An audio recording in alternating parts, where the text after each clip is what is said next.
धियो यो नः प्रचोदयात्। परम पूज्य गुरुदेव और परमवंदनीय माता जी की उपस्थिति में, परमवंदनीय माता जी के हॉल पर सभी युवा साथियों, मेरी प्यारे प्यारे बच्चों, देखो 3 दिन का वसंत पर्व बीता, तुमने देखा कितना शानदार, कितना मंगलमय पर्व था, कितने उत्साह के साथ हर एक ने प्रिपरेशन में मदद की। किसी ने किसी रूप में की, किसी ने किसी रूप में की, किसी का काम इलेक्ट्रॉनिक था तो उसने इलेक्ट्रॉनिक लेवल पे काम किया, अदृश्य रूप में पीछे काम किया, किसी ने डिजाइन बनाई, किसी ने आर्ट वर्क किया। आवाज आ रही है? जी।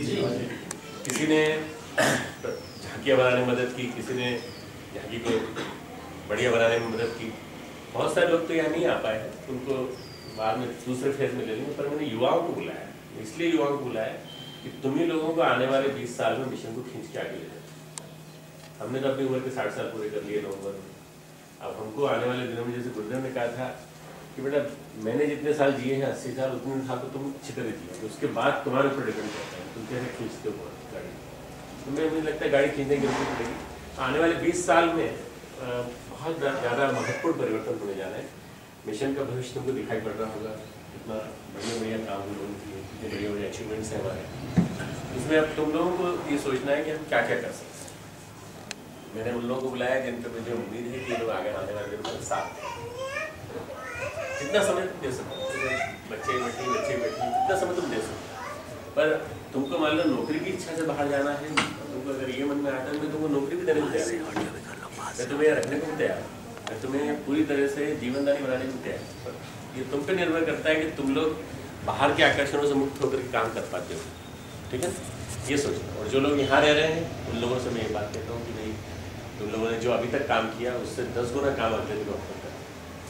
रचनात्मक, निर्माणात्मक क्रांतियाँ जो है, कल तुमने घोषणाएं सुनी होगी सारी, कितने बड़े बड़े काम हम लोग करने जा रहे हैं। पूरे भारत में स्वावलंबन की क्रांति को गतिशील करने जा रहे हैं, पूरे भारत में। सरकार के ऊपर निर्भर लेकर नहीं, अपने उपयोग सारा यहीं से सारा चलाएंगे अभियान पूरा। विश्वविद्यालय से चालू होगा तो विश्वविद्यालय चालू करके, क्योंकि आर्थिक क्रांति हुए बिना कोई आदमी आगे बढ़ नहीं सकता। घर में अगर 6 से 8 हज़ार रुपये की इनकम आ रही है, अभी हम लोगों ने भोजपुर में और पूरे क्षेत्र में चालू किया चरखे का अभियान, इससे आप देखिए कि मतलब इतना गजब की क्रांति आई है कि घरों में लोग जुड़ रहे हैं मिशन से। तो आर्थिक क्रांति को माध्यम बनाना है। बापू ने माध्यम बनाया था ना, चरखे को माध्यम बनाना है। और वो पूरी की पूरी तरह से आज के कंप्यूटर युग में रेलेवेंट है, ये बता। कंप्यूटर युग है, इंटरनेट पे हमारी बातें आती हैं, इंटरनेट पे हमारा लेक्चर नेटकास्ट होता है, सब कुछ है, डिजिटाइजेशन हो रहा है, वैश्वीकरण है। इसके बावजूद भी वो जो आर्थिक क्रांति है वही कारगर होगी घर में, कस्बे में। ये अपने को फैलाना है, ठीक है ना? इसके साथ साथ जो गुरुदेव के विचार हैं उनको फैलाने के लिए हम क्या क्या टूल्स उपयोग कर सकते हैं, ये भी अपन लोग सोचना है पूरा। तो जिस का जो रोल हो, और उसके लिए जिस के जो दिमाग में चिंतन आता है वो लिखना चालू करो अपनी डायरी। अपने विचार बनाओ, अपने विचार शक्ति को विकसित करो, और ये सोचो कि किस तरह से हम बसंत को ऐसा बना दें ऐतिहासिक कि आने वाले 1 वर्ष में मिशन जो है 10 गुनी उछाल, 100 गुनी उछाल तब आगे बढ़ता चला। 3 दिन में देखा ना सबके ऊपर बसंत आया है कि तुम लोगों के ऊपर आया कि नहीं? सबके ऊपर आया है। तुमने देखते हमारे महिला मंडल के ऊपर आया, जी ने जोश भरा। महिला मंडल व्यायाम, लाठी व्यायाम से लेके सब कुछ, और हर एक के चेहरे पे एक अलग खुशी, एक अलग आनंद बिल्कुल पूरा ही। परसों शाम का एक कार्यक्रम हुआ, उसको तुम लोगों ने देखा, जिन्होंने नहीं देखा तुम लोग देख लेना, जिसमें हम लोग सब बैठे थे ऊपर मंच पे और वहाँ से हमने अपना संदेश दिया, दीप यज्ञ हुआ। कल शाम को बहनों ने दीप यज्ञ किया, पूरा शांतिमय दीपमय हो गया पूरा यहाँ से दिवाली। ये क्या है? ये गुरुदेव की सूक्ष्म चेतना काम कर रही है। गुरुदेव ने कहा था 2011 के बाद मैं पूरी तरह से लोगों के बीच में प्रवेश कर जाऊँगा अंदर तक। अब वो तो प्रविष्ट हो गए हैं, परंतु यदि हम ही उनको पनपने का मौका न दें, हम ही ब्लॉक कर दें, रुक जाओ, हम अपना भौतिक सुख देख लें, हम अपने लौकिक सुख देख लें, अपना यश देख लें, उसके बाद सोचेंगे। तो गुरुदेव कहेंगे ये आदमी बेकार है, इसके अंदर एक दो बार तो परेशान करेंगे, तो उसके बाद फिर वो जब अंदर बेचैनी पैदा करने की कोशिश करेंगे, बेचैन नहीं होती, दिक्कत होगी। और मैंने उन्हीं को बुलाया है जिनके अंदर गुरुदेव बहुत ज़्यादा बेचैनी पैदा कर रहे हैं, और वो विभिन्न रूपों में सक्रियता दिखा रहे हैं। चाहे वो रामेश्वरम का सफाई अभियान है, चाहे हमारा आपदा प्रबंधन का कार्यक्रम हो, अलग अलग जगह चल रहा है, चाहे हमारी झांकियाँ हों जो हम ने बढ़िया रूप से दिखा पाए, और भी शानदार दिखा सकते थे। थोड़ा समय हमारे पास कम था, इसमें तैयारी नहीं कर पाए, बहुत सारे लोग हमारे बाहर थे। नहीं तो ये हरिद्वार को क्या, हम तो पूरे भारत को हिला सकते हैं यहाँ से, इतना पूरा पूरा मीडिया यहाँ खींच के चलाएगा। ऐसा हम लोग अब ये 31 अक्टूबर से 6 नवंबर तक झांकियाँ निकालेंगे। 31 अक्टूबर हमारा जो है ये पूर्व वेला है इसकी, 6 दिसंबर से 6 नवंबर से 10 नवंबर के कार्यक्रम की। तो 31 अक्टूबर से प्रतिदिन झांकियाँ निकलेंगी इस तरह से, और अलग अलग प्रांतों में निकलेंगी। 3-4 प्रांतों का समूह होगा, उन 3-4 प्रांतों में निकलेगी और ये घोषणा करते हुए जाएंगे युग बदल रहा है भाई, अब सब बदलो। और यही मैसेज केवल हरिद्वार वासियों के लिए नहीं होगा, हरिद्वार वासियों के माध्यम से पूरे देश को होगा ये मैसेज, पूरे देश को जाएगा, क्योंकि यहाँ से टेलीकास्ट होगा, यहाँ से नेटकास्ट होगा, पूरे देश में जाएगा। तो ये देखते देखते बदलाव आने की प्रक्रिया और गतिशील होगी। तो हर दिन 4-4 प्रांत, तो हमारे पास कम से कम 28 प्रांत है। 7 दिन भी हमारे लिए कम पड़ेंगे, परंतु हम 31, 1, 2, 3, 4, 5 इन 6 दिनों में पूरा निकाल लेंगे। 6 तारीख को हम कलश यात्रा निकालेंगे और वो कलश यात्रा अपने आप में पूरी धार्मिक कलश यात्रा होगी, ठीक है ना। 7 तारीख को अपना देव पूजन वगैरह कार्यक्रम होगा, 15 से एक और को यज्ञशाला होगी, 8-9 को कार्यक्रम होंगे, 9 की शाम को दीप यज्ञ होगा।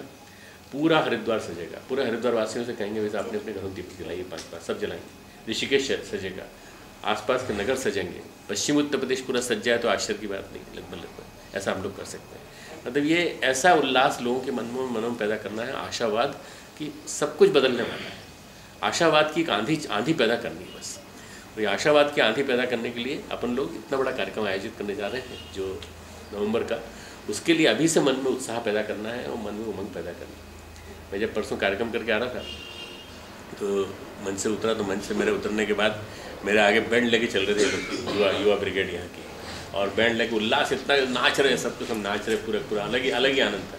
इससे पता चलता है कि है बदलाव की उमंग है, होश भी है, अंदर से कुछ कर दिखाने की का चाव भी है, पर वो उसको कहीं क्रिया रूप देने का, कहीं अंजाम देने का, कि वो तो मिले, मौका तो मिले। तो ये 3 दिन के कार्यक्रम से मौका मिला, पर केवल कार्यक्रमों में नहीं, अपने सुबह से शाम तक के 24 घंटे के हर पल हर क्षण यही उल्लास अगर बना रहे तो हम काम कर पाएंगे, और तो हम बड़ा से बड़ा विराट से विराट स्तर का काम कर पाएंगे। बहुत कुछ मदद हमको कई जगह से मिलती है, रिसोर्सेज भी हमको जरूरत पड़ती है। बिना साधनों के कार्यक्रम नहीं, साधन थे इसलिए हम लोगों ने इतना कुछ किया।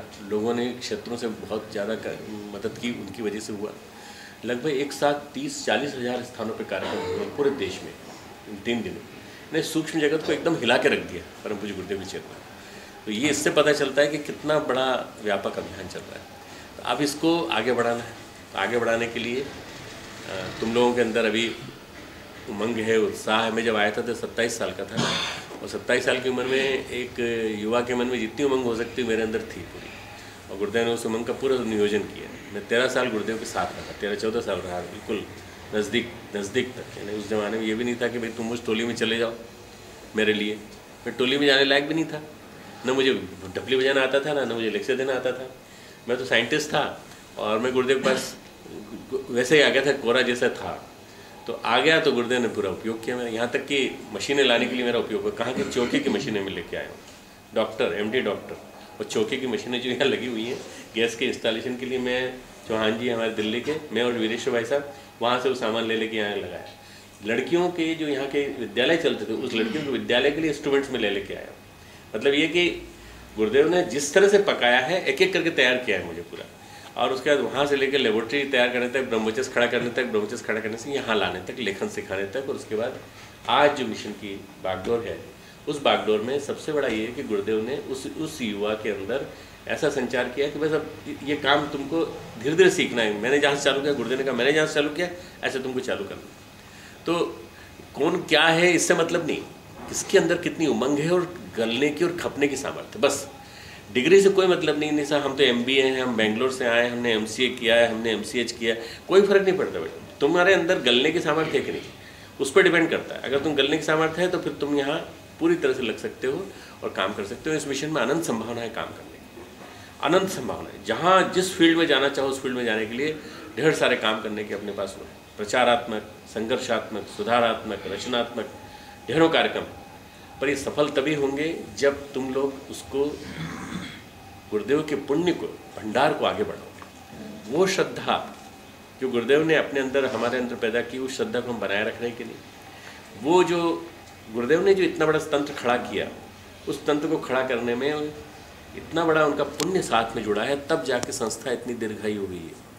नहीं तो गुरुदेव के जाने के बाद, महाप्रयाण के बाद संस्था समाप्त हो गई होती। कई संस्थाएं समाप्त हो जाती, कोई संस्थापक चला जाता। वो ये पुण्य गुरुदेव का है। कई लोग बार बार मुझे कहते हैं, तो मैं कहता हूँ भाई आप बालकपन जैसी बात करते हो। हम लोगों ने मिशन बढ़ाया नहीं, हम लोगों ने मिशन नहीं बढ़ाया, गुरुदेव के पुण्य ने आगे बढ़ाया। अब 2011 के बाद ये संस्था दीर्घायु तभी होगी जब इसमें पुण्य का संचय होता रहे। नहीं तो वो संस्था जहाँ दुराचार होने लगते हैं, जहाँ पुण्य इकट्ठे नहीं होते, वो अल्पायु हो जाती है। तो बेटा तुम लोगों को सबको मिलजुल करके उस पुण्य के भंडार में संचय करना पड़ेगा, तुमको इकट्ठा करना पड़ेगा। पुण्य कैसे संचय करें? गुरुदेव ने सिखाया ना अपने को। एक माला आत्मकल्याण के, एक माला लोक कल्याण के लिए, एक माला समष्टि के निवारण के लिए, विभिजन। मतलब गुरुदेव ने शुरू से बीज डाल दिया कि अपने लिए अकेले के लिए नहीं, औरों के लिए। अपने लिए तो करो पर उस दूसरों के लिए भी करो। ये जो एक भाव गुरुदेव ने दिया, ये भाव वास्तव में किसी संत ने, किसी परंपरा में, किसी गुरु ने, किसी शिष्य को नहीं दिया हो। किसी मार्गदर्शक ने, किसी ऋषि ने, किसी भी संस्था में के संचालक ने किसी को नहीं दिया हो। देखो अपने लिए मत करो अकेले, पूरी संस्था के लिए, पूरे सबके लिए करो, पूरे समाज के लिए करो। ये जो आत्मकल्याण, लोक कल्याण, समष्टि की विभाषिकाओं के निवारण के लिए जो 3 मालाओं का जो प्रावधान गुरुदेव ने बनाया, वो प्रावधान का एक नमूना दे रहा हूँ मैं नहीं कह रहा हूँ कि आज से तुम लोग 3 माला चालू कर दो। अरे तुम लोग करते हो 30 माला करते हो, शायद 20 माला करते हो, 10 माला करते हो, कितनी मुझे नहीं मालूम, पर माला से मतलब नहीं मेरा मतलब है पुण्य का संचय करो। और पुण्य का संचय कर्मों से होता है। जितने अच्छे कर्म करोगे, जितने गुरुदेव के निमित्त, इस संस्था के निमित्त कर्म करोगे, उतने ही तुम्हारे पुण्यों का संचय होता जाएगा। और वो पुण्य का संचय शांति कुंज के भंडार में भरेगा, नहीं साहब मेरे भंडार में भर जाएगा। आपका भंडार गुरुदेव के भंडार से अलग नहीं है। जब हम इस भट्टी में एक साथ लग गए, तो अब हम इसी के साथ जुड़ने वाले हैं। हमारा कोई अलग नहीं है इससे, ठीक है ना। तो मेरी बात को समझने की कोशिश करना। मैं कल से इस पीड़ा को मन में लगाया हुआ था कि मैं यूथ ब्रिगेड को बुलाऊं और इनके अंदर एक इंजेक्शन लगाऊं, और इंजेक्शन लगा के मैं कहूं कि तुम लोगों को पूरी तरह से मरना खपना है इसी के लिए। क्यों? आने वाला समय बहुत विशेष, मतलब ऐसा विशेष है कि बस यश ही यश मिलना है, कुछ नहीं। परेशानी आएंगी, परेशानी आ सकती है, थोड़ी बहुत आए, परंतु ये मान के चलना कि गुरुदेव पीछे से खड़े हैं बिल्कुल। मैंने जो बात कही ना पुण्य का संचय, वो अलग बात है बिल्कुल। वो संस्था के स्थायित्व की बात कह रहा हूँ, क्योंकि आपको 1000 साल तक गुरुदेव को जिंदा रखना है। अगर हम लोगों ने 30 साल तक, 35 साल तक, 40 साल तक, हम तो नहीं रहेंगे, पर तुम लोगों ने आगे तक इसको खींच लिया गाड़ी को, तो फिर मिशन आगे आने वाले 100 वर्षों तक, 1000 वर्ष तक चलता रहेगा। क्योंकि ये इस मिशन के जो मानक हैं स्थायी हैं। ये हर अवतार, जो जितने भी अवतार हैं, अपने अपने समय में उन्होंने अपनी अपनी अलग चीज़ें दी, पर भगवान कृष्ण के समय में गीता एक मानक के रूप में उभर के आई। भगवान राम के समय में रामचरितमानस और वाल्मीकि रामायण निकल के आई। ये मर्यादाएं बन गई, ये पूरी जितनी चीज़ें थी बन गई। बुद्ध के समय में जो उनके धर्म संघ के सूत्र थे वो बने। पर गुरुदेव के जीवन में तो जो भी कुछ है वो क्रांतिधर्मी साहित्य, बस पूरा सारा साथ एक पलड़े पे क्रांतिधर्मी साहित्य रख दो, पूरे वांग में रख दो। मुझे गुरुदेव के वांग में पढ़ने का मौका नहीं मिला, ऐसा रोने के बजाय अगर तुम 20 किताबों को पढ़ लो। 20 किताब नहीं पढ़ सकते, इस युग वसंत का जो अंक है उसके 40 पन्नों को पढ़ लो बस केवल, जिसमें मैंने सारी की सारी किताबों के सार लिखा है। फरवरी का अंक है, इस अंक में सारा जो आदमी कुछ नहीं पढ़ सकता, गुरुदेव को पूरा पढ़ना चाहता है, गुरुदेव को पूरा पढ़ने के लिए आपके पास समय नहीं है। क्यों? 10 साल लगेंगे पढ़ने में, सच बता रहा हूँ। अगर गुरुदेव को सही रूप में सीरियसली पढ़ना चाहते हो तो पूरा पढ़ने के लिए 10 साल लगेंगे। मैंने अपनी ज़िंदगी के लगाया, मैंने गुरुदेव को पूरा पढ़ा, शुरू से आखिर तक पढ़ा, एक एक चीज़ पढ़ी है।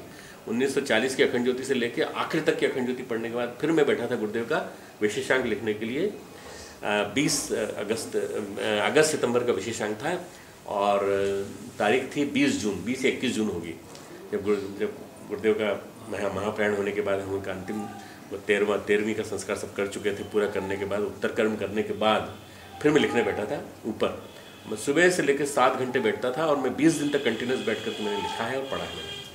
तो गुरुदेव को पढ़ने में 10 दिन लगेंगे तुमको, पर मैंने एक विशेषांक उस समय लिखा था जो अगस्त सितंबर के विशेषांक में छपा था, अगस्त सितंबर 1990 का। उसके बाद ये वाला विशेषांक है, उस विशेषांक से भी बढ़िया ये विशेषांक इसलिए कह रहा हूँ कि इसमें सार है, पूरा है ना, सार है। और इस सार में सब कुछ छिपा पड़ा है। तो जब तक ये विचार नहीं फैलेंगे जन जन तक, हर भाषा में, जैसे गंगाधर, हर भाषा में इस अंक का यदि हम किताब रूप में बना रहे हैं, तो किताब रूप में यदि हर भाषा में चला जाए तो क्या हो जाएगा, गुरुदेव जगह जगह पहुंच जाएंगे। ये क्रांतिकारी चिंतन। तो गुरुदेव विचारों के रूप में है, गुरुदेव अपने विभिन्न प्रकार की योजनाओं के रूप में है। योजनाएं कितनी प्रकार की, कॉर्पोरेट वर्ल्ड के लिए अलग योजनाएं, हमारे डॉक्टर्स के लिए, चिकित्सकों के लिए अलग योजनाएं। हर एक मेरा दिमाग दिन रात सोचते रहता है ये करना है। कल तुमने सुना होगा कि मैं बता रहा हूँ कि यहाँ निर्माण होगा, वहाँ निर्माण होगा, वहाँ निर्माण, ये सब सोचता रहता है दिमाग, और सोचता रहता है तो होता भी रहता है। ऐसा नहीं कि सोचने से हो जाएगा, सोचने के साथ साथ योजनाएं बनाता है, योजनाएं बनाने के साथ इम्प्लीमेंट कराता है, और ये सारा का सारा पूरी टीम सहयोग देती है। मैं अकेला नहीं हूँ, पूरी टीम सहयोग देती है। इतना बड़ा टीम अगर वर्क ना होता तो इतना बड़ा काम थोड़ी हो पाता जितना दिखाई पड़ता है आपको। नहीं साहब आप अकेले सोचते रहिए मिशन खड़ा हो जाएगा। अरे नहीं भैया, वो गुरुदेव ने भी नहीं किया। गुरुदेव स्वयं योजना बनाने के बाद इम्प्लीमेंटेशन का पूरा स्वरूप बनाते थे, क्रियान्वयन का स्वरूप बनाते थे। तो वो कौन करेगा? तुम ही हमारे हाथ हो, तुम ही हमारे नाक हो, तुम ही हमारे पैर हो, तुम ही हमारी आंखें हो, तुम ही हमारा दिमाग हो। तो तुम लोग भी सोचो, सब लोग मिलकर सोचो, एक अकेले हमारे से नहीं, तुम लोग मिलकर सोचोगे, तुम लोग मिलकर के काम करोगे, तब जाकर के इतना बड़ा स्वरूप बन पाएगा। इसलिए वसंत के तुरंत बाद बुला लिया। वसंत 40 दिन का होता है। वसंत पंचमी से चालू होता है, 40 दिन तक चलता है। और वसंत पंचमी के दिन तुमने संकल्प नहीं लिया हो तो कल सूर्य सप्तमी है, बहुत बढ़िया सा संकल्प दिन, गुरुवार का दिन है। कल के दिन संकल्प ले लो, मन ही मन संकल्प ले लो, कोई ये सब कर्मकांड करने की जरूरत नहीं, मन ही मन संकल्प ले लो। और भी कोई जुड़ता हो तो उनको भी जोड़ लो।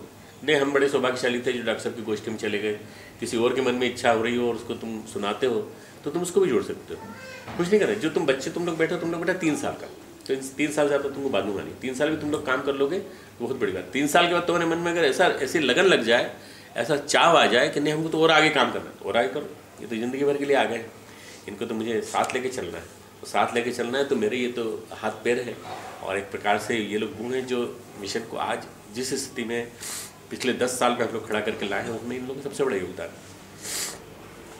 इसका मतलब वो नहीं कि जो बुजुर्ग लोग हैं जो उस दिन ऊपर मंच पे बैठ के प्रवचन दे रहे थे वो लोग नहीं है भाई, वो लोग तो मिशन के स्तंभ हैं, ईंट की तरह से नींव में खपे हैं, बुजुर्ग हैं हमारे, सम्मान के योग्य हैं। उनमें से बहुत सारे लोगों के हाथ पाँव नहीं चलते, अब बहुत सारे लोग बड़े कमज़ोर हो गए, परंतु उनके दिमाग और उनके अंदर जो श्रद्धा भरी पड़ी है, उनके अंदर जो अनुभूतियाँ भरी पड़ी गुरुदेव को, उसका हम उपयोग करेंगे। पर काम अब तुम लोग करने, काम करने की बारी तुम लोगों की आई, इसलिए मैंने तुम लोग बुलाया सबको कि काम करने की बारी तुम लोगों की है। इसलिए तुम लोग अपने आप को तैयार करो, और तैयार करके मनी मन कल्पनाएं करो, बैठो, योजनाएं बनाओ।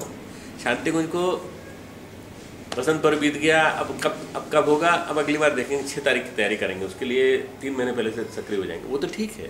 परंतु अभी से इन पूरी वसंत की योजनाओं को गतिशील करने के लिए जितनी बातें बताई थी, गतिशील करने के लिए किन किन कामों में लग सकते हो। मान लो मैं ज्ञान रेल की बात कर रहा हूँ, काम करने का काम किसी एक व्यक्ति का होगा जो जाकर फाइल वाइल मूव करेगा, सब कुछ करेगा।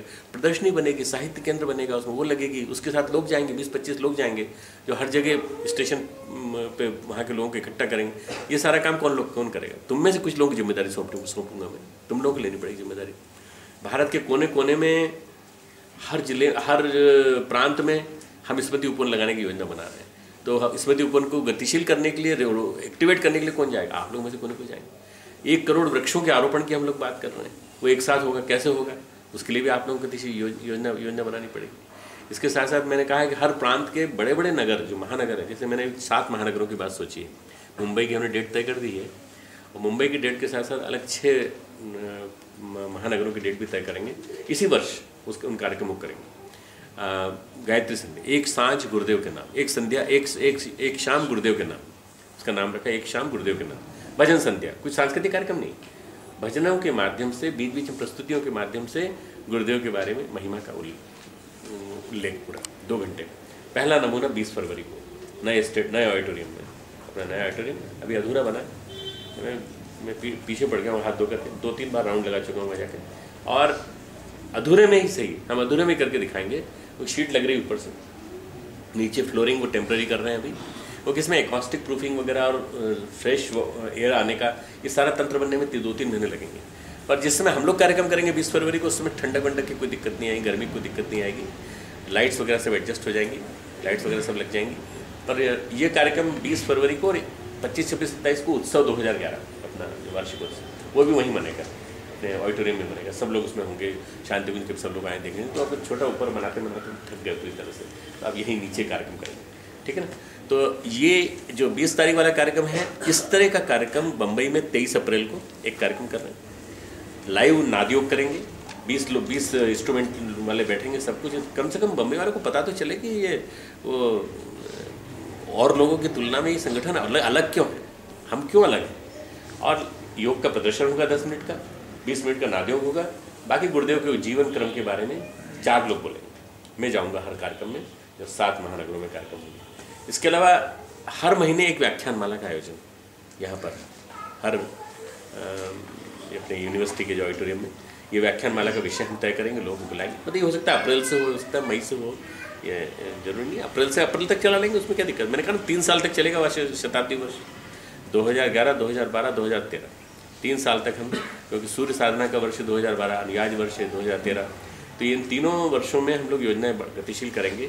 तुम लोग अपने अपने दिमाग को एक्टिवेट करना, बैठना, जैसे आज यहाँ मेरे पास बैठे हो वैसे आपस में बैठना, अपने मंडलों में बैठना और अपनी एक शताब्दी सेना बना लेना पूरी की पूरी। शताब्दी सेना जो है वो शताब्दी वर्ष के आयोजन 3 वर्ष तक ऑर्गेनाइज करेगी पूरी, और 3 वर्ष तक आप लोग साथ चल लिए ना, तो आप देखना कि फिर 2026 में अखंड दीपक की जन्म शताब्दी भी अपन ऐसे ही मनाएंगे शानदार। तो ये जोश जो आया है, जोश ठंडा नहीं होने पाए, वो है ना, जोश न ठंडा होने पाए कदम मिलाकर चल, तो जोश ठंडा नहीं होना चाहिए। हमारा 20 फरवरी का कार्यक्रम स्थगित हो गया, पर हम पूरी तरह से लगे हुए, अंदर से सूक्ष्म रूप में लगे हुए, अभी बता नहीं रहे, इसलिए नहीं बता रहे कि अभी बता देंगे, तुम कहोगे फिर उसको भी कैंसिल कर दोगे क्या। 25 सितंबर को कार्यक्रम गुरुदेव के शरीर से जो जन्म है उस दिन हम मोस्ट प्रॉब्ली करने जा रहे हैं। स्थान का चयन हो चुका है, जब फाइनल लेटर आ जाएगा वहाँ से कि हमें मिल रहा है वो स्थान, और हम एजेंसीज से बात कर चुके हैं, हम पूरी स्क्रिप्ट बना चुके हैं, पूरी सारी तैयारी 20 फरवरी की हम लोग कर चुके थे। फिर कोई दिक्कत नहीं, फिर तो हमने वॉलंटियर्स चुन लेंगे और इन्विटेशन भेज देंगे अखंड ज्योति से, सब लोगों को इंटरनेट से अपने आप लोग आ जाएंगे। केवल गायत्री परिवार का जो कार्यक्रम होगा और अपने यहाँ का NCR का कार्यक्रम होगा, बाकी और किसी का नहीं। हम तो बहुत बच गए। अगर हम 20 फरवरी कार्यक्रम में होते और CWG का भ्रष्टाचार, स्टेडियम का भ्रष्टाचार, मुझे लगता है स्टेडियम अगर आप लोग कार्यक्रम करते हो, वो लोग दे भी देते, तो कहीं ऐसा तो नहीं स्टेडियम टूट जाता, क्योंकि स्टेडियम में तो घोटाला हुआ है कि उन लोगों ने पूरे स्टेडियम में 20,000 आदमी घुसाए थे, 20-30,000 आदमी, ज़्यादा नहीं थे, क्योंकि पुलिस वालों को सबको खड़ा रखा था, बाकी 20,000 आदमी बैठे हुए, 30,000 आदमी बैठे हुए, कैपेसिटी 60,000। गायत्री परिवार में 60,000 लोगों का आप इन्वाइट करोगे तो कम से कम 70,000 आ जाएंगे, और मेरे को लगता है टूट जाता है स्टेडियम, टूट जाता तो सारा हल्ला मच जाता पूरे विश्व में।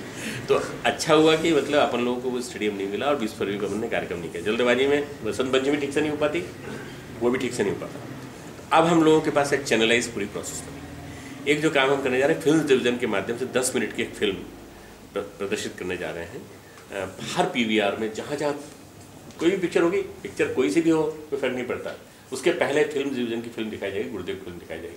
ये PVR वालों को राजी करके हर जगह पूरे देश में, ताकि कम से कम साल भर एक माहौल तो बना रहे। और एक गुरुदेव के ऊपर एक सीरियल जो मोस्ट प्रोबेबली गुरुदेव जन्मदिवस से चालू हो जाएगा 25 सितंबर से, और एक गुरुदेव के ऊपर फिल्म 2 घंटे की, जगह जगह जहाँ जहाँ अपने लोग हैं वहाँ उनको दिखाएं, और जो नए लोग हैं उनको बिठा के दिखाएं। तो ये सारी बातें फाइनल शेप में है। इनको गतिशील करने का काम मेरा, मोटिवेट करने का काम मेरा है, सहयोग करने का काम तुम्हारा। सहयोग इनमें से जो जिस काम में सहयोग दे सकता है वो अपना नाम लिख कर दे दे कि मैं इस काम में सहयोग दे सकता हूँ, मेरी ये प्रारंभिक योजना ये है, वो प्रारंभिक योजना बना करके दो। तो हमारा ये जो शताब्दी वर्ष है ना, ये बड़ा जोरदार चलेगा।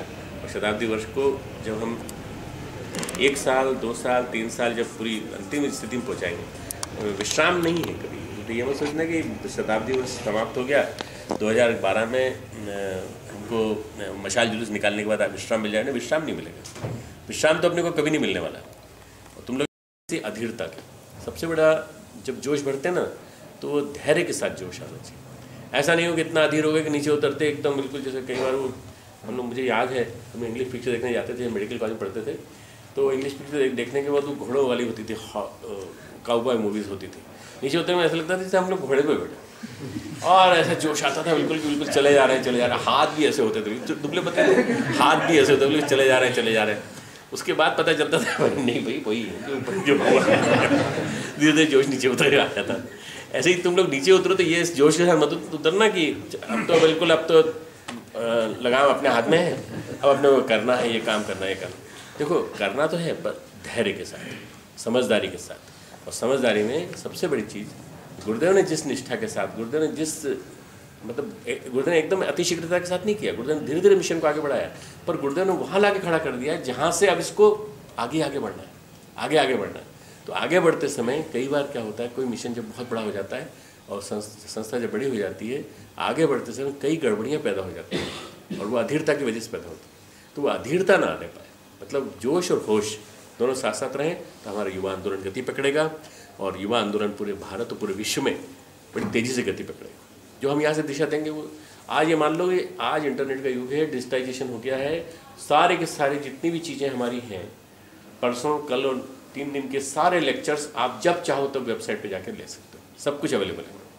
और ये वेब नेटकास्ट हो चुका है, नेटकास्ट हुआ तो कम से कम 3-4 हज़ार लोगों ने एट ए टाइम देखा और उसका उसको संचित करके रख लिया अपनी अपनी जगह। अब वो सबको पहुँचा रहे हैं, मल्टीप्लाई कर रहे हैं, 100-100 लोगों को, 200-200 लोगों को।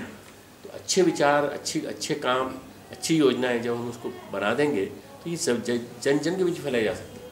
अपने पास इतना बड़ा माध्यम है, रिसोर्सेज हैं, पैसे की कोई कमी नहीं है, अच्छे काम के लिए सब कुछ हम लोग करने के लिए तैयार हैं। बस तुम लोगों के अंदर का जोश समाप्त नहीं होना चाहिए। जोश को भरने के लिए, उस ईंधन को बनाए रखने के लिए साधनात्मक ऊर्जा की भी ज़रूरत है, श्रद्धा की भी ज़रूरत है। साधनात्मक ऊर्जा तुम्हारी यदि बनी रहेगी, गुरुदेव के प्रति समर्पण तुम्हारा बना रहेगा, श्रद्धा बनी रहेगी, तो निश्चित रूप से काम चलता रहेगा। विवेक दिशा देगा, श्रद्धा गति देगी और देखते देखते काम हुआ बढ़ता चला जाएगा। बिना किसी योजना के मैंने मीटिंग बुलाई, ये इस जोश के साथ कि जो कल परसों नरसों मैंने देखा है, 3 दिन देखा है, वो क्या ऐसा तो नहीं कि आज के बाद ठंडा पड़ जाए। कौन सा कार्यक्रम था, अरे हाँ थक गए, उसमें बहुत कुछ झांकी बनाई, ये बनाई, वो बनाई, सब ने किया, मैंने भी किया। बूढ़े मत बनना, बिल्कुल बुढ़ापा नहीं चाहिए मुझे वही जवानी चाहिए जो गुरुदेव के चिंतन में और जीवन में थी और 70-71 साल की उम्र तक थी, 80 साल की उम्र तक थी और बराबर बनी रही। जो मैंने देखी है 1990 तक मैंने जो देखी है, वो जवानी तुम लोगों को देखनी है और वो जवानी तुम लोगों को दिखानी है। गुरुदेव माता जी के बिहाफ पे हम लोग तुम लोग यही कह सकते हैं कि बिल्कुल निराश नहीं होना है, कहीं निराशावाद को नहीं आने देना है, आशावाद पनपाए रखना है। और यह आशावाद, चिंतन में आशावाद, भावनाओं में आशावाद, इच्छाओं में आशावाद, हर जगह भावना आशावाद बनाए रखना है। तो देखना कि गति इतनी तेज़ी से बढ़ेगी कि लोग देखते रह जाएंगे कि इनके पास थे कार्यकर्ता। किसी के पास इतने कार्यकर्ता नहीं जितने अपने पास है, किसी के पास इतने प्राणवान लोग नहीं जितने अपने पास है। गिने चुने लोगों ने मिशन खड़ा किया, गिने चुने लोगों ने मिशन को जिंदा रखा है। जितने तुम लोग बैठे हो इतने लोग तो विवेकानंद के पास भी नहीं थे, जो विवेकानंद शरीर छोड़ के जा रहे थे। गिने चुने लोग थे, स्वामी जी लोग थे, कुछ 10 जो उनके गुरु भाई थे, और उनके अलावा उनके बाकी लोग भी स्वामी जी अपने में चेले बना रहे थे। तो एक वो था, उनका स्वरूप था और सेवा का स्वरूप लिया था उन्होंने। जो कुछ भी था सेवा साधना के संकल्प लेंगे वो लोग, तो उनके पास भी इतना बड़ा काम नहीं था। परंतु देखो कितना बड़ा काम उन लोगों ने किया कि विवेकानंद के लेक्चर, स्वामी रामकृष्ण परमहंस की वाणी, वचन, अमृतवाणी और लीलामृत, वचनामृत, कथामृत, उसके माध्यम से कितना बड़ा मिशन खड़ा कर। एडिटिंग टीम उनकी कितनी गजब की टीम। रजनीश की टीम के बाद 2nd नंबर की टीम में, रजनीश की टीम इसलिए तारीफ कर रहा हूँ कि रजनीश की टीम ने एडिटिंग की यूनिट की बहुत बढ़िया बनाया। उसके बाद दूसरी टीम रामकृष्ण मिशन की है, और दूसरी टीम के बाद अगर तीसरी टीम का नाम बनाएगा तो अपना नंबर आएगा, जब अपन उसको खड़ा करेंगे पूरे टीम को। गुरुदेव के 80 वांग्मय जो अभी तो 70 थे, 70 के बाद 30 और वांग्मय बन रहे हैं, तो इन सब 100 वांग्मय के अंदर जितना कुछ लिखा है, यदि उससे से हम बहुत सारी छोटी सी बुकलेट्स बना दें बढ़िया सी, तो हम इतना बड़ा काम कर सकते हैं, घर घर पहुँच सकते हैं गुरुदेव विचारों के जन तक पहुँचे। अकेला एक मैं नहीं कर सकता, मुझे हाथ चाहिए। तुम लोगों में से कई लोगों के पास, जैसे MGMC के बच्चे, उनको पकड़ो, उनसे कहो कि तुम लोग कर सकते हो कुछ काम। उनके अंदर अगर उमंग हो, उनके अंदर कुछ काम करने की उमंग हो, लिखने का मन हो, तो 3 साल 4 साल यहाँ रुक जाओ। बाहर जाकर नौकरी करोगे, बाहर जाकर तुम किसी TV मीडिया के लिए लिखोगे या तुम किसी न्यूज़ प्रिंट के लिए लिखोगे, तुम ये लिखोगे यहाँ इतने बलात्कार हुए, यहाँ इतनी मारामारी हुई, यहाँ इतना दंगा हुआ। अरे इसके बजाय अखंड ज्योति के लिए लिखो ना, क्यों बाहर जाते हो, यहीं रखो ना। इस तरह से लेखन वाले भी चाहिए, काम करने वाले भी चाहिए, योजना बनाने वाले भी चाहिए, आपदाएं आए तो उनको संभालने वाले भी चाहिए, मेहनत कर शारीरिक श्रम करने वाले भी चाहिए, और मानसिक रूप से लगे रहने वाले चाहिए। हर तरह के लोग चाहिए। तो ये कहाँ से आएंगे? युवा शक्ति से आएंगे। और युवा शक्ति का बैंक कौन बनेगा, कौन उसको मॉनिटर करेगा? ये ग्रुप जो यहाँ बैठा है, तुम लोगों को मॉनिटर करना है। तो तुम लोगों को मॉनिटर करने के लिए अपने मन को डेवलप करना है, अपने चिंतन को डेवलप करना है, और ये विकसित करना है कि ये जो वसंत आया है, ये वसंत गुरुदेव के जीवन में आया था 100 साल पहले। गुरुदेव के गांव में आया था, अवलखेड़ा में, तब गुरुदेव का जन्म हुआ, और उसके बाद 15 साल बाद उनके जीवन में आया गुरुदेव के, तो गुरुदेव को अपने गुरु का साक्षात्कार हुआ।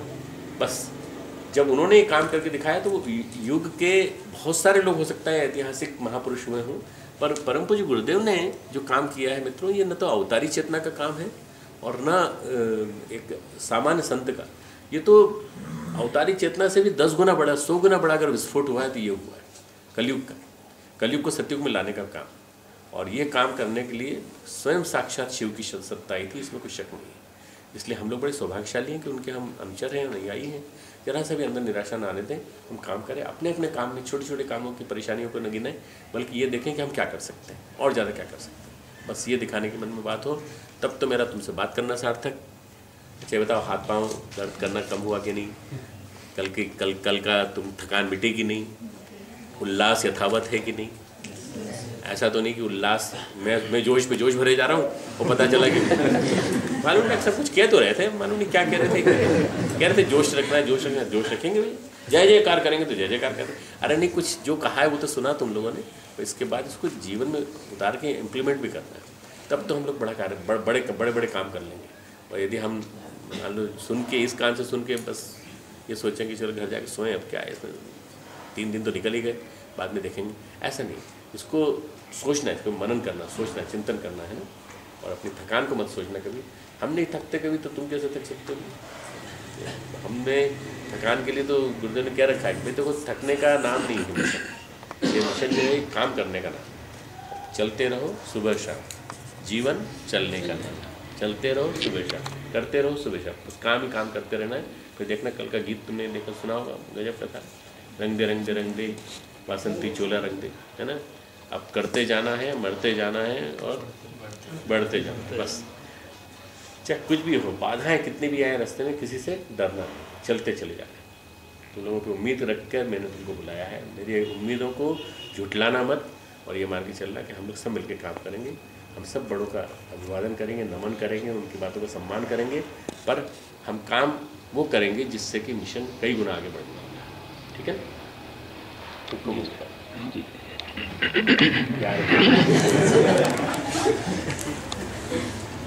भाई देखो, सही बात तो ये है कि बालक लोग बहुत थके, चाहे बालक हो चाहे बड़े हो। 3 दिन से लगा, 3 दिन क्या, उसके पहले से जब से तैयारी चली है, चाहे झांकियों की तैयारी है, चाहे किसी की तैयारी है, लोगों ने रात और दिन एक कर दिया इस मिशन को गति देने में।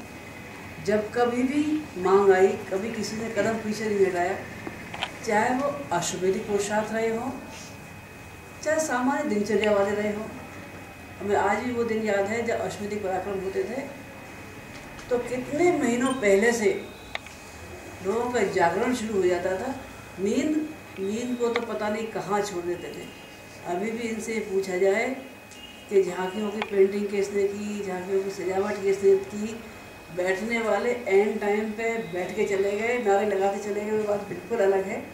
वो भी जगह उन्हें भी याद किया होगा, लेकिन वो लोग जिन्होंने रात दिन एक किया है, इस मिशन को ऐसे ही भावनाशील में सींचा है। न दिन देखा न रात देखी, गुरुदेव के कहे एक इशारे पे अपनी ज़िंदगी दाव पे लगा के चले आए। न ये देखा हम इतनी बड़ी नौकरी कर रहे थे, हमारे इतने पैसे हाथ में आ रहे थे, यहाँ आए तो हमें क्या मिलना है? केवल ब्राह्मणोचित जीवन मिलना है। जो मिल जाएगा उसी में संतोष। किसी ने शिकवा शिकायत की? बेटा किसी ने शिकवा शिकायत नहीं की। इस मिशन को केवल भावनाशीलों ने सींचा है, पीढ़ी दर पीढ़ी। एक नहीं, उन्होंने अपनी पीढ़ियाँ गुरुदेव के चरणों में समर्पित कर दी हैं। ऐसे भावनाशीलों के प्रति हम श्रद्धावान हैं, बहुत गौरवान्वित है। बेटा बहुत प्रसन्नता है इन लोगों की, जिन्होंने अपने को बीज की तरह से गढ़ाया है। किसी भी ऊंची भवन को देखना हो तो ऊंचा भवन देखने में अच्छा बहुत लगता है, लेकिन अगर सार में जाओगे तो वो लगेगा जो उसकी नींव में गले हैं, ढले हैं। आप में से वो लोग जिनको नींव में गलना है, ढलना है, तब कोई मिशन की ऊंची इमारत को देख सकेगा ये भवन कितना ऊंचा है। किसके हाथ में है? भावनाशीलों के हाथ में। उन लोगों के हाथ में है जिन्होंने गलना जाना है, ढलना जाना है। राम के समय क्रांति हुई थी, किन्होंने की थी? भावनाशीलों ने की थी। कोई राजा पास में आए थे सीताहरण के समय रावण से लड़ने? ना कोई राजा आए थे, ना कुबेर आए थे, कोई नहीं आए थे। कौन आए थे? राम की सेना में काम करने वाले रीछ बानर आए थे। पढ़े थे, लिखे थे, ग्रेजुएट थे, पीएचडी थे, इंजीनियर थे, डॉक्टर थे, कोई डिग्री नहीं थी बेटा हाथ में, लेकिन वही भावनाशील जहाँ लग गए थे, राम का नाम लेके तर गए थे। पत्थर भी हनुमान ने राम लिख के छोड़ दिए थे, तो वो सेतु बनाते हुए चले गए थे। एक बहुत अच्छा रामायण का प्रसंग ये आता है कि उसमें ये कहा कि हनुमान जी राम नाम लिख के पत्थर छोड़ते जा रहे थे, वो तैरते जा रहे थे। भगवान रामचंद्र जी बोले, हनुमान तुम क्या कर रहे हो? बोले, भगवान आपका नाम का सहारा लेके पत्थर भी तर जाते हैं, ये पत्थर भी तरे जाते हैं और सेतु बनाए जाते हैं। बोले ऐसा कैसे हो जाएगा, नाम लिखने से कैसे हो जाएगा? बोले हाँ भगवान। बोला अच्छा। भगवान राम जी ने पत्थर उठाया और छोड़ दिया, दक्ष से जाकर बैठ गए। बोले हनुमान ये तो कुछ नहीं हुआ, ये तो पत्थर बैठ गया। तो हनुमान जी बोले, भगवान आपकी श्रद्धा का सहारा लेके जो बड़ा है सो तो तर ही जाना है, लेकिन आपने ही जिसको छोड़ दिया वो तो डूबना ही डूबना है। बेटा भगवान की श्रद्धा का सहारा लेके जो भी पत्थर आगे बढ़ेगा वो तो भवसागर तो क्या वो शायद सबको तार करता हुआ चला जाएगा। और तुमको रोल निभाना है उन हनुमंत का जिनको राम का नाम लिख के पत्थर छोड़ कर दे दिए। काम तो भगवान का किया रखा है। कृष्ण के साथ कौन जुड़े थे बेटा? कोई पहलवान थे वो और माने वो गोल्डन पर्वत, वही पहलवान नहीं थे, वही थे वाल वाल अपनी कमर कस के लपटी हाथ में लगा के कृष्ण के साथ जुड़ गए थे बेटा। गोवर्धन तो उन्हीं को उठाना था। लेकिन शेर सौभाग्य के हकदार कौन बनेंगे? वो बनेंगे जो अर्जुन बन के आगे चल देंगे और जो हनुमान बन के आगे चल देंगे। बेटा हनुमान बन के आगे बढ़ देना, अर्जुन बनने का शेर सौभाग्य पा जाना, तो बस सारी बात तुम्हारी सार्थक होती चली जाएगी। तुम्हारी योग्यता क्या है, तुम किस पद पे काम कर रहे हो, ये तुम्हारी कीमती तो है, कहीं कहीं ये भी काम में आती है। लेकिन उससे ज़्यादा काम आती है आदमी की श्रद्धा, आदमी का विश्वास, आदमी की काम करने की प्रणाली। गांधी जी की बैरिस्टरी रखी रह गई थी बेटा। वो जब मुकदमा लड़ने गए थे तो उनसे बगावत करते बनी थी, बगावत करते नहीं बनी थी। क्या काम करते बना था? वो उनका भगवान के प्रति, देश के प्रति वो श्रद्धा निष्ठा काम करी थी, जो एक जन आंदोलन का रूप देती हुई चली गई थी। कैसा आंदोलन कि एक ने गोली खाई, दूसरा तुरंत उसी जगह खड़ा था ध्वज को लेके कि हम ध्वज को गिरने नहीं देंगे। देश आज़ाद हुआ था तो केवल इसी बात पे हुआ था कि हम एक आगे बढ़ता है तो वो गिरता है तो उसके पीछे वाले तुरंत तैयार रहते हैं। बेटा अपने साथ ऐसे लोगों की टीम तैयार करो जो कभी मान लो हम तके दूसरे के अच्छा, अरे हम तो खड़े।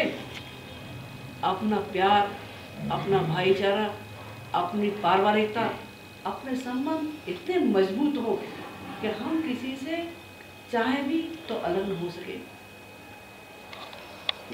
यहाँ आने वाले लोग बाहर के जब भी अफ्रीका जाते थे भारतीय लोग, तो लोग उनको छू छू के पूछते थे, आप बापू के देश के हैं, आप बापू के देश के हैं।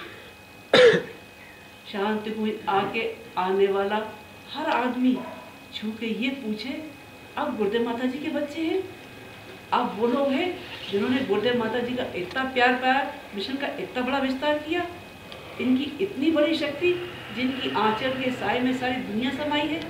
वो कितने भाग्यवान हैं, जो कितने खुशनसीब हैं जो उनके साथ रहे, उनके साथ रह के काम करने वाले लोग भी हैं और वो बच्चे भी हैं जो कल तक खेलते थे, अभी यहाँ बैठे हैं। इनमें वो भाई भी हैं जिन्होंने गुरुदेव माता जी का प्रत्यक्ष प्यार पाया है और वो लोग भी हैं जो माता जी के आंचल में गोदी में खेले हैं। कल परसों के बालक जो कबड्डी खेल जाते थे, जैसे नाक मोचने को तो नाक मोचने नहीं ढंग से बनती थी, लेकिन आज मिशन की जिम्मेदारियों को उठाती है। बहुत तसल्ली है, बहुत तसल्ली है, बहुत प्रसन्नता है। गति देने का और साहस काम अब आगे आता है। केवल हम अतीत को, उन भावनाओं को याद करें, आगे कुछ ना करें न बेटा। आगे तो मिशन का संचालन नहीं के लिए कोई करना है, लेकिन तब जब बुजुर्गों का आशीर्वाद और उनके अनुभवों का लाभ लेते हुए गति आगे बढ़ेगी तो काम कर जाएगी। कल की थकान है, अभी भी तुम लोगों को भूख लगी होगी, चाय पी होगी, पता नहीं सुबह से टंटनी बज गई होगी, डॉक्टर साहब ने बुलाया है, चलो चलो चलो चलो चलो